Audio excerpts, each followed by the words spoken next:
রে ডাকো। সুবহানাল্লাহ।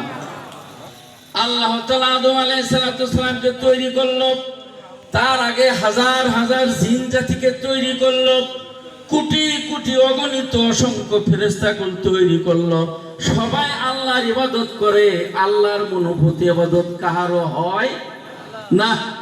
আল্লাহ দয়া করে, মায়া করে, দরদ করে, মনের আশা করে, আকাঙ্ক্ষা করে 40 মণ মাটির দ্বারা পৃথিবীর 12 জায়গা থেকে মাটি নিয়ে আসে বাবা আদম আলাইহিস সালামকে তৈরি করলেন। তার ওজন ছিল 40 মণ। এখন আমরা মাদ্রাসাতে পড়াই খলাকাল্লাহু আদামা আলা সূরাতিহি 60 জিরাআন। আদম আলাইহিস সালামকে আল্লাহ তাআলা 60 গজ আকারে লম্বা করে তৈরি করেছে। মারহাবা। 60 গজ মানে 120